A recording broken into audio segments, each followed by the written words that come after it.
नमस्कार दोस्तों, मैं आलोक राय आप सभी का एक बार फिर से बीएचयू स्टडी कैपिटल में हार्दिक स्वागत एवं अभिनंदन करता हूं। अगर आपने हमारे चैनल को अब तक सब्सक्राइब नहीं किया है तो सब्सक्राइब करना ना भूलें, साथ ही साथ इस वीडियो को लाइक करना भी ना भूलें। तो आइए शुरू करते हैं। आज की इस कड़ी में हम लोग फिजिक्स से जुड़े महत्वपूर्ण प्रश्नों की चर्चा करेंगे जो कि आपके बीए एंट्रेंस एग्जामिनेशन में आ सकते हैं। तो चलिए शुरू करते हैं।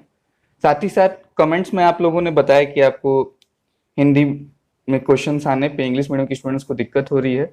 तो हालांकि जो पीछे पीडीएफ चलता रहेगा वो तो हिंदी में रहेगा, लेकिन हम क्वेश्चंस को हिंदी और इंग्लिश दोनों में एक्सप्लेन करने का प्रयास करेंगे। चलिए शुरू करते हैं। तो पहला क्वेश्चन है, शक्ति का मात्रक क्या होता है? शक्ति यानी पावर और मात्रक यानी यूनिट। तो पावर का यूनिट क्या होता है? तो पावर का यूनिट वॉट होता है। अगला प्रश्न, बल का मात्रक क्या होता है? तो बल यानी फोर्स।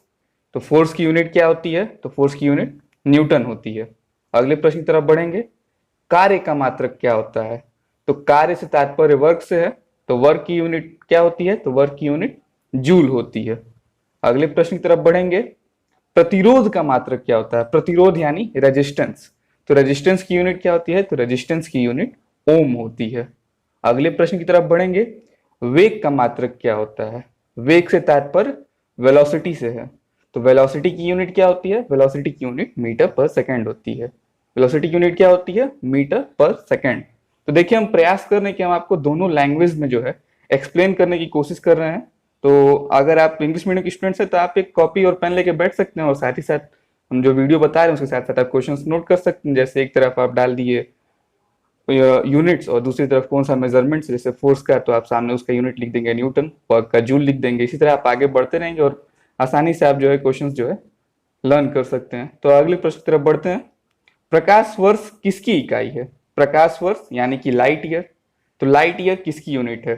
तो लाइट ईयर, अगर हमको लंबी दूरी जैसे जो है यहाँ से स्पेस में, जैसे यहाँ से जो है मून तक की दूरी अगर हमको जो है कैलकुलेट करनी है तो उसके लिए हम प्रकाश वर्ष या फिर लाइट ईयर की यूनिट यूज करते हैं। अगले प्रश्न की तरफ बढ़ेंगे, पारसेक किसका मात्रक है? तो पारसेक किसका यूनिट है? तो पारसेक भी जो है लंबी दूरी यानी कि लॉन्ग डिस्टेंस का जो है मात्रक है। वही मतलब अगर आप एक प्लैनेट दूसरे प्लैनेट की दूरी नापना चाह रहे हैं या फिर मतलब सन से अर्थ की दूरी या फिर अर्थ से मून की दूरी, तो उसके लिए हम क्या यूज करेंगे? पारसेक यूज करेंगे। अगले प्रश्न की तरफ बढ़ेंगे, 1 सेंटीमीटर में कितने इंच होते हैं? तो 1 सेंटीमीटर में 0.39 इंचेस होते हैं, मतलब 1 centimetre is equal to 0.39 inches. अगले प्रश्न की तरफ बढ़ेंगे, एम्पियर किसका मात्रक है?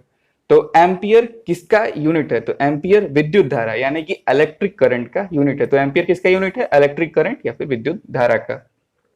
अगले प्रश्न की तरफ बढ़ेंगे, वायुमंडलीय दाब का मात्रक क्या होता है? वायुमंडलीय दाब यानी एटमॉस्फेरिक प्रेशर। तो एटमॉस्फेरिक प्रेशर का यूनिट क्या होता है? तो एटमॉस्फेरिक प्रेशर का यूनिट जो है बार होता है। आइए अब अगले प्रश्न की तरफ बढ़े, 1 हॉर्स पावर में कितने वॉट होते हैं? मतलब 1 हॉर्स पावर में कितने वॉट्स होते हैं? तो 1 horse power is equal to 746 watt या फिर हिंदी में 746 वॉट। अगले प्रश्न की तरफ बढ़ेंगे, डेसिबल किसकी इकाई है? डेसिबल किसकी यूनिट है? तो डेसिबल ध्वनि की प्रबलता है यानी लाउडनेस ऑफ साउंड की यूनिट है। आपने सुना होगा कि मतलब इतने डेसिबल की आवाज है, जैसे 2200 डेसिबल जो है मतलब इतने की रेंज की आवाज है, फिर इतने मतलब और लाउड होगी तो और डेसिबल इंक्रीज करेगा। तो भाई डेसिबल किसकी यूनिट है? तो ध्वनि की प्रबलता या फिर लाउडनेस ऑफ साउंड की यूनिट है। अगले प्रश्न की तरफ बढ़ेंगे, सेल्सियस किसकी इकाई है? तो सेल्सियस ऊष्मा यानी टेम्परेचर यानी हीट। तो सेल्सियस किसकी इकाई है? ऊष्मा अथवा ताप यानी सेल्सियस, टेम्परेचर या फिर जो है हीट की इकाई है। तो आप देख रहे हैं हिंदी और इंग्लिश दोनों मीडियम के स्टूडेंट्स के लिए जो है हम क्वेश्चंस को एक्सप्लेन करने का प्रयास कर रहे हैं। चलिए अब अगले क्वेश्चन की तरफ बढ़ते हैं, एंगस्ट्रॉम किसकी इकाई है? तो एंगस्ट्रॉम प्रकाश की तरंग दैर्घ्य यानी कि एंगस्ट्रॉम प्रकाश के यानी लाइट की वेवलेंथ की इकाई है। एंगस्ट्रॉम क्या है? लाइट के वेवलेंथ की इकाई है। अगले प्रश्न की तरफ बढ़ेंगे, पास्कल किसकी इकाई है? पास्कल किसकी इकाई है, मतलब पास्कल किसकी यूनिट है? तो पास्कल दाब की या फिर प्रेशर की, मतलब इंग्लिश में दाब को क्या कहते हैं? प्रेशर कहते हैं। तो पास्कल किसकी यूनिट है? तो पास्कल प्रेशर की यूनिट है। अब अगले क्वेश्चन की तरफ बढ़ेंगे, एक बैरल में कितने लीटर होते हैं? तो एक बैरल में कितने लीटर होते हैं? तो एक बैरल में 158.98 लीटर प्रेजेंट होते हैं, मतलब 1 barrel is equal to 158.98 litres. अगले प्रश्न की तरफ बढ़ेंगे। जल के बहाव की दर मापने की इकाई क्या है?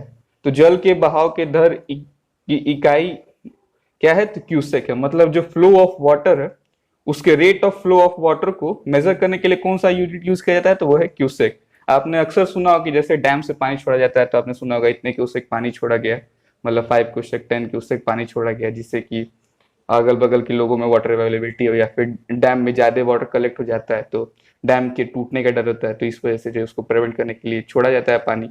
तो वही rate of flow of water किससे नापा जाता है? तो क्यूसेक से। अगले प्रश्न की तरफ बढ़ेंगे। डॉप्सन किसकी इकाई है? तो डॉप्सन ओजोन परत की मोटाई यानी थिकनेस ऑफ ओजोन लेयर। तो डॉप्सन किसकी यूनिट है? तो thickness of ozone layer measure करने के लिए जो है डॉप्सन का यूज किया जाता है, Dobson as a unit use की जाती है। अगले प्रश्न की तरफ बढ़ेंगे। सोनार में किसका उपयोग होता है? मतलब सोनार में किसका उपयोग होता है? सोनार में कौन सी वेव्स का उपयोग होता है? तो सोनार में कौन सी वेव्स का उपयोग होता है? अल्ट्रासोनिक यानी परश्रव्य तरंग। परश्रव्य तरंगों को अंग्रेजी में अल्ट्रासोनिक वेव्स कहते हैं। तो सोनार में अल्ट्रासोनिक वेव्स का उपयोग होता है। अगले प्रश्न की तरफ बढ़ेंगे। ध्वनि की तीव्रता किस यंत्र से मापी जाती है? मतलब जो इंटेंसिटी, ध्वनि की तीव्रता यानी इंटेंसिटी ऑफ साउंड किस डिवाइस से मापी जाती है? मतलब जो इंटेंसिटी ऑफ साउंड है वो किससे मापी जाएगी? तो वो ऑडियोमीटर से नापी जाती है। अब अगले प्रश्न की तरफ बढ़ेंगे। पायरोमीटर किसके मापन में प्रयुक्त होता है? मतलब जो पायरोमीटर डिवाइस है वो किस चीज को मेजर करने के लिए यूज किया जाता है? तो वो जो है अगर हाई टेम्परेचर है यानी उच्च ताप है तो पायरोमीटर का एज ए डिवाइस हम यूज करते हैं। अगले प्रश्न की तरफ बढ़ेंगे। मैनोमीटर के द्वारा किसकी माप की जाती है? तो मैनोमीटर मतलब मैनोमीटर जो डिवाइस है उससे किस चीज को नापा जाता है? वो किससे किस चीज की मापी जाती है? तो वो होता है गैसों का दाब यानी प्रेशर ऑफ एयर। गैसों का दाब अर्थात प्रेशर ऑफ एयर। तो मैनोमीटर किसके लिए यूज होता है? प्रेशर ऑफ एयर मेजर करने के लिए। अगले प्रश्न की तरफ बढ़ेंगे। वायुमंडलीय दाब को मापने में किस यंत्र का उपयोग किया जाता है? तो वायुमंडलीय दाब यानी एटमॉस्फेरिक प्रेशर को नापने के लिए कौन सी डिवाइस यूज की जाती है? तो एटमॉस्फेरिक प्रेशर को मेजर करने के लिए जो डिवाइस यूज की जाती है उस डिवाइस का नाम है बैरोमीटर। मतलब वायुमंडलीय दाब या फिर एटमॉस्फेरिक प्रेशर को मेजर करने के लिए बैरोमीटर का यूज किया जाता है। अगले प्रश्न की तरफ बढ़ेंगे। दूध के घनत्व को किसके द्वारा मापा जाता है? दूध के घनत्व यानी density of milk. Density of milk को किससे किससे मेजर किया जाता है? कौन सी डिवाइस उसके लिए यूज होती है? तो वो है लैक्टोमीटर। मतलब दूध की घनत्व या फिर डेंसिटी ऑफ मिल्क को मेजर करने के लिए लैक्टोमीटर यूज किया जाता है। अगले प्रश्न की तरफ बढ़ेंगे। वायुमंडल की सापेक्ष आर्द्रता किससे मापी जाती है? तो वायुमंडल की सापेक्ष आर्द्रता मतलब रिलेटिव ह्यूमिडिटी। सापेक्ष आर्द्रता से तात्पर्य क्या है हमारा? Relative humidity. मतलब एटमॉस्फेयर की रिलेटिव ह्यूमिडिटी किससे मेजर की जाती है? तो वो उसके लिए यूज होता है हाइग्रोमीटर। मतलब relative humidity of atmosphere measure करने के लिए हम लोग हाइग्रोमीटर नाम की डिवाइस का यूज करते हैं। अगले प्रश्न की तरफ बढ़ेंगे। राडार का पूर्ण रूप क्या है? मतलब राडार का फुल फॉर्म क्या है? तो राडार का फुल फॉर्म है radio detection and ranging. Radar का फुल फॉर्म क्या है? Radio detection and ranging. अगले प्रश्न की तरफ बढ़ेंगे। भूकंप की तीव्रता किस यंत्र से मापी जाती है? भूकंप यानी अर्थक्वेक, तीव्रता यानी इंटेंसिटी, यंत्र यानी डिवाइस। तो इंटेंसिटी ऑफ अर्थक्वेक नापने के लिए कौन सी डिवाइस यूज की जाती है? तो उसके लिए क्या यूज करते हैं? सिस्मोग्राफ। सिस्मोग्राफ नामक डिवाइस यूज होती है इंटेंसिटी ऑफ अर्थक्वेक को नापने के लिए। अगले प्रश्न की तरफ बढ़ेंगे। भूकंप की तीव्रता किस पैमाने पर मापी जाती है? मतलब कौन सी ऐसी यूनिट्स हैं जिसपे जो है हम इंटेंसिटी ऑफ अर्थक्वेक को मेजर करते हैं? तो उसके लिए कौन सी यूनिट का यूज कर सकते हैं? तो वो है रिक्टर पैमाने। मतलब रिएक्टर यूनिट ऑफ सिस्टम जो है, जो रिएक्टर सिस्टम है, जो रिएक्टर मतलब रिक्टर स्केल है, उस पे जो है हम लोग भूकंप की तीव्रता यानी इंटेंसिटी ऑफ अर्थक्वेक को मेजर करते हैं। अगले प्रश्न की तरफ बढ़ेंगे। हृदय की गति किससे मापी जाती है? मतलब जो स्पीड ऑफ हार्ट है, मतलब हार्ट बीट जो है कितना तेज चल रही है, उसके लिए कौन सी डिवाइस यूज की जाती है मेजर करने के लिए? तो वो यूज होती है कार्डियोग्राम। तो हृदय की गति यानी स्पीड ऑफ हार्ट मेजर करने के लिए क्या यूज करेंगे? तो स्पीड ऑफ हार्ट को मेजर करने के लिए यूज करेंगे कार्डियोग्राम। अगले प्रश्न की तरफ बढ़ेंगे। घूमती हुई सुइयों की गति किस यंत्र से मापी जाती है?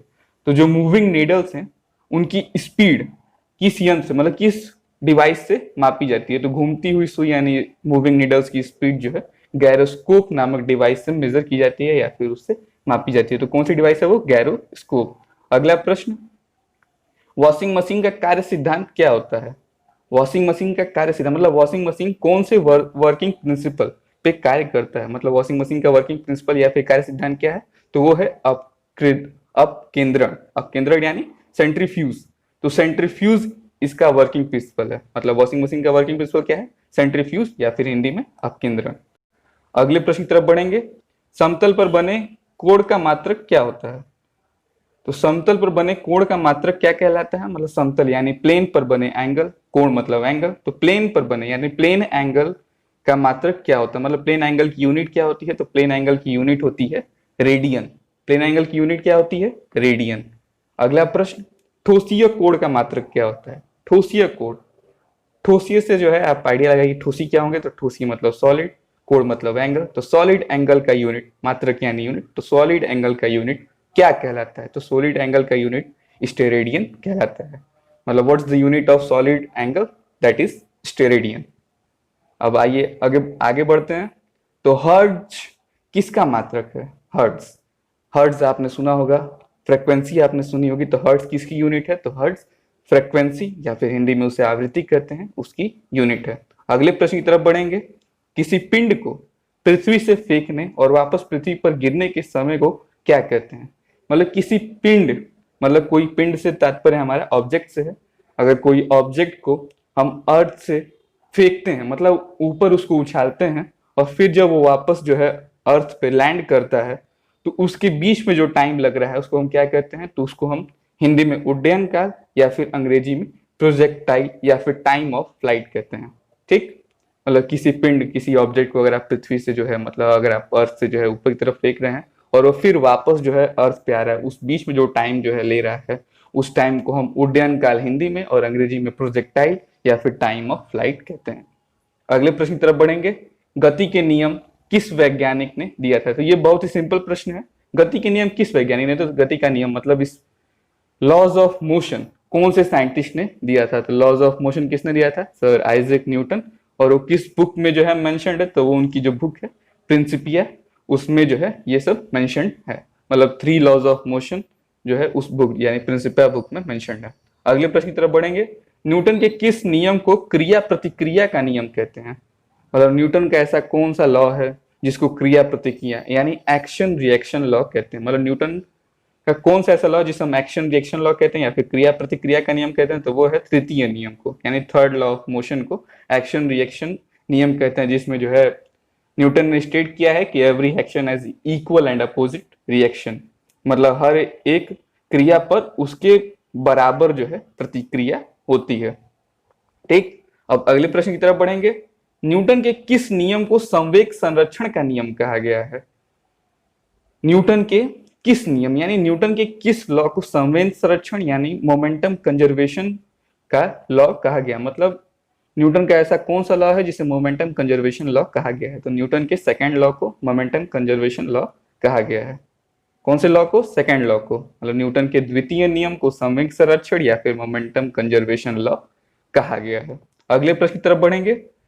डायनमो किस प्रकार की का ऊर्जा रूपांतरण करता है? मतलब डायनमो जो कि एक डिवाइस है, वो किस प्रकार का ऊर्जा, मतलब किस प्रकार का एनर्जी को कन्वर्ट करता है? मतलब तो इसके लिए हम जानेंगे डायनमो गतिज ऊर्जा को विद्युत ऊर्जा में बदलता है। गतिज ऊर्जा से तात्पर्य क्या है? काइनेटिक एनर्जी को। काइनेटिक एनर्जी किस में बदलता है? इलेक्ट्रिकल एनर्जी में। तो डायनमो का वर्क क्या है? तो डायनमो का वर्क है जो आपकी काइनेटिक एनर्जी है उसको इलेक्ट्रिक एनर्जी में कन्वर्ट करना। मतलब अगर आप जैसे सुने होंगे कि साइकिल्स में जो है पहले डायनमो का यूज किया जाता था, तो जब आप पैडलिंग करते थे तो जो आगे लाइट्स होती थी, वो जो है जो आप पैडलिंग करने से जो आपकी काइनेटिक एनर्जी उत्पन्न हो रही है, उस काइनेटिक एनर्जी को इलेक्ट्रिक एनर्जी में कन्वर्ट करके ताकि आपकी लाइट जल सके। तो डायनमो क्या करता है? काइनेटिक एनर्जी को इलेक्ट्रिकल एनर्जी में कन्वर्ट करता है। आगे बढ़ते हैं। गुरुत्वाकर्षण का सिद्धांत किसने दिया था? मतलब गुरुत्वाकर्षण यानी ग्रेविटी यानी ग्रेविटेशन का सिद्धांत, ग्रेविटेशन का सिद्धांत यानी ग्रेविटेशन का प्रिंसिपल किसने दिया था? ग्रेविटेशन का रूल, ग्रेविटेशन का प्रिंसिपल किसने दिया था? तो वो थे सर आइजैक न्यूटन। वही सर आइजैक न्यूटन जिन्होंने लॉज ऑफ मोशन का दिया था। ठीक, आइए अब आगे बढ़ते हैं। किसी पिंड का भार कहां पर सर्वाधिक होता है? किसी पिंड का भार, किसी पिंड से तात्पर्य क्या है? किसी ऑब्जेक्ट, कोई अगर ऑब्जेक्ट है तो उसका जो भार है, मतलब उसका जो मास है, वो सबसे ज्यादा कहां पे कंसंट्रेटेड होता है? तो किसी ऑब्जेक्ट का भार सबसे ज्यादा जो है उसके ध्रुवों पर यानी कि पोल्स पर जो है कंसंट्रेटेड होता है। मतलब अगर कोई ऑब्जेक्ट उसका सबसे ज्यादा बल यानी उसका भार कहाँ लगेगा, उसका सबसे ज्यादा मास कहाँ के मतलब कंसंट्रेटेड रहेगा, तो वो होगा उसके ध्रुवों पर यानी कि पोल्स पर। ठीक, अगले प्रश्न की तरफ बढ़ेंगे। लोलक घड़ियां गर्मियों में सुस्त क्यों हो जाती हैं? लोलक घड़ियां, लोलक यानी पेंडुलम, घड़ियां वॉच, तो पेंडुलम वॉचेस गर्मी यानी समर में स्लो क्यों हो जाती हैं? तो समर वॉचेस मतलब जो पेंडुलम वॉचेस हैं समर में स्लो इसलिए हो जाती हैं क्योंकि लोलक की लंबाई बड़ी, मतलब जो उसमें पेंडुलम लगे होते हैं उनका लेंथ जो है इंक्रीज हो जाता है, जिसकी वजह से जो है वो सुस्त हो जाती हैं। मतलब गर्मियों में पेंडुलम वॉचेस क्यों सुस्त हो जाती हैं? तो वो लोलक यानी पेंडुलम की लेंथ में इंक्रीज होने से सुस्त हो जाती हैं। अगले प्रश्न की तरफ बढ़ेंगे। चंद्रमा पर जी का मान पृथ्वी पर जी के मान का कितना होता है? मतलब जो मून पे जी की वैल्यू है तो वो अर्थ के जी की वैल्यू की कितना होती, मतलब चंद्रमा मतलब जो मून पर जी की वैल्यू है वो अर्थ पर जी के वैल्यू की 1/6 होती है। मतलब अगर अर्थ पर जी की वैल्यू अगर हम 9.8 ले रहे हैं तो जो मून पर जी की वैल्यू होगी वो 9.8 इंटू 1/6, जो आंसर आएगा वही चंद्रमा पे आपके जी का मान होगा। अगले प्रश्न की तरफ बढ़ेंगे। पृथ्वी का पलायन वेग क्या है? अब पलायन वेग ये क्या है? तो पृथ्वी यानी अर्थ, पलायन वेग मतलब एस्केप वेलोसिटी। तो पृथ्वी की स्केप वेलोसिटी क्या है? तो पृथ्वी की स्केप वेलोसिटी है 11.2 किलोमीटर पर सेकेंड। क्या है पृथ्वी की स्केप वेलोसिटी यानी पलायन वेग? तो वो है 11.2 किलोमीटर पर सेकेंड। अगले प्रश्न की तरफ बढ़ेंगे। चंद्रमा का पलायन वेग क्या है? चंद्रमा सब कोई जानता है, मून पलायन वेग जैसे कि मैंने ऊपर बताया स्केप वेलोसिटी। तो मून की स्केप वेलोसिटी क्या है? 2.4 किलोमीटर पर सेकेंड। क्या है मून की स्केप वेलोसिटी? तो 2.4 किलोमीटर पर सेकेंड। अब अगला प्रश्न है, पानी की बूंद के गोलाकार होने का कारण क्या है? पानी की बूंद के गोलाकार मतलब जो ड्रॉप्स ऑफ वाटर होते हैं उनके सर्कुलर होने का जो है रीजन क्या है? तो उनके सर्कुलर होने का रीजन क्या है? पृष्ठ तनाव। पृष्ठ तनाव को अंग्रेजी में कहते हैं सरफेस टेंशन। तो जो ड्रॉप्स ऑफ वाटर हैं वो सर्कुलर इसलिए होती हैं क्योंकि उस पर सरफेस टेंशन लगता है। अगले प्रश्न की तरफ बढ़ेंगे। हवाई जहाज में यात्रा करते समय पेन से स्याही निकलने लगती है, इसका कारण क्या है? तो मतलब जब आप एयरप्लेन में ट्रैवल करते हैं तो आपके पेन से जो है इंक निकलने लगती है, मतलब पेन से इंक का फ्लो होने लगता है। तो उसके पीछे रीजन क्या है? तो उसके पीछे रीजन ये है कि वायुदाब की कमी हो जाती है, मतलब प्रेशर लो हो जाता है। मतलब लो प्रेशर के कारण आप जब एरोप्लेन में ट्रैवल करते हैं तो आपके पेन में से इंक जो है फ्लो करने लगती है। अब आगे की तरफ बढ़ेंगे। किस ताप पर पानी का घनत्व अधिकतम होता है? किस ताप यानी किस टेम्परेचर पर, कौन सा टेम्परेचर का मतलब वो है जहाँ पे आपका जो वाटर का डेंसिटी होगा वो मैक्सिमम होगा? तो वो है 4 डिग्री सेल्सियस। मतलब 4 डिग्री सेल्सियस पर वाटर सबसे ज्यादा डेंस होगा। अगले अगले प्रश्न की तरफ बढ़ेंगे। बादलों के वायुमंडल में तैरने का कारण क्या है? मतलब जो बादल जो हमारे क्लाउड्स हैं वो एटमॉस्फेयर में क्यों तैर रहे हैं, मतलब क्यों फ्लोट कर रहे हैं? मतलब हमारे जो क्लाउड्स हैं वो एटमॉस्फेयर में फ्लोट क्यों कर रहे हैं? तो वो जो है कम घनत्व यानी लो डेंसिटी। तो लो डेंसिटी के कारण जो है हमारे बादल एटमॉस्फेयर में फ्लोट कर रहे हैं। तो आज की इन प्रश्नों में मैंने आपको हिंदी और इंग्लिश दोनों में एक्सप्लेन करने की कोशिश की। तो उम्मीद करते हैं आप सभी को यह वीडियो पसंद आई होगी और अच्छे समझ में आई होगी। तो आपसे निवेदन है कि आप हमारे चैनल को सब्सक्राइब करना ना भूलें, साथ ही साथ लाइक करना ना भूलें और आगे भी अपने दोस्तों के साथ इसे शेयर करना ना भूलें। धन्यवाद।